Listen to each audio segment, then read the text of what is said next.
Good morning. My name is Norman Braithwaite. Well, I'm going to start off by talking about things that I don't understand very much. Well, let me introduce myself. My name is Norman Braithwaite.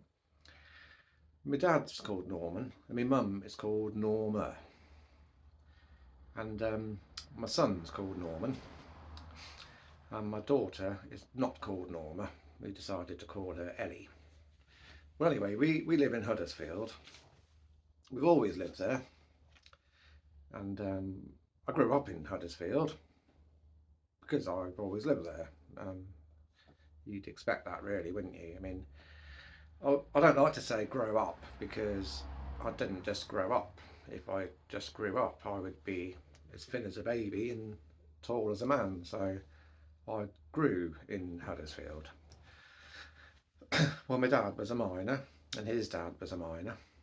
I'm not a miner because the mines were closed. So what's that all about? I don't know. But then these days they're talking about that we don't want to be using fossil fuel and all that kind of stuff. So I get that. But they closed the mines and they didn't allow for growth in other areas. So if you go around our town these days, it's all charity shops and Poundland and Costa coffee shops and things like that. What's that all about? But anyway, I'm not here to talk about that really. What I really, well, I'm on the autistic spectrum, you see, so I'm black and white.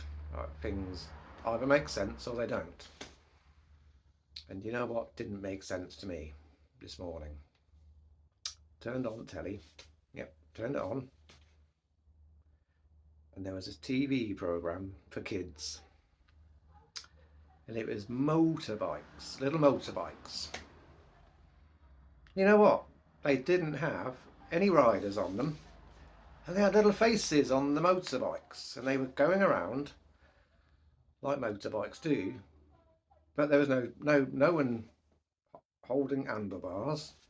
No one sat on the seat. There was just the motorbikes going around, and the motorbikes themselves had faces, and then they were meeting up with other motorbikes and they were talking to each other. What is that all about? I know it's for kids and I know it's all made up, but what does it teach kids? That motorbikes might suddenly start going around on their own, and if you own a motorbike, you might find it's gone off on its own for a little spin around the block. What is that all about? Well, if you've got an answer, if you can tell me, let me know. I know it's all made up. That's what you're probably going to say. It's all made up. But I don't know. It doesn't make sense to me. Do we need to be showing that kind of stuff? I don't know. I mean, we've had cars and we've had Thomas Tank Engine and all that kind of stuff, but now it's motorbikes. Okay, now one more thing before I go. One more. Someone said to me the other day, as you do. As I do. As I do what? He didn't elaborate, he just said, as you do. Okay, as you do. As I do? What do I do? Well, I'm still waiting to find out what I'm supposed to be doing, but he said, as you do. Perhaps he'll tell me one day. Well, I'm going to go now, but my name's Norman Braithwaite, and stay tuned for the next episode of What's That All About? And we shall look into other things that, to me, don't make sense. Goodbye for now. Cheery bye.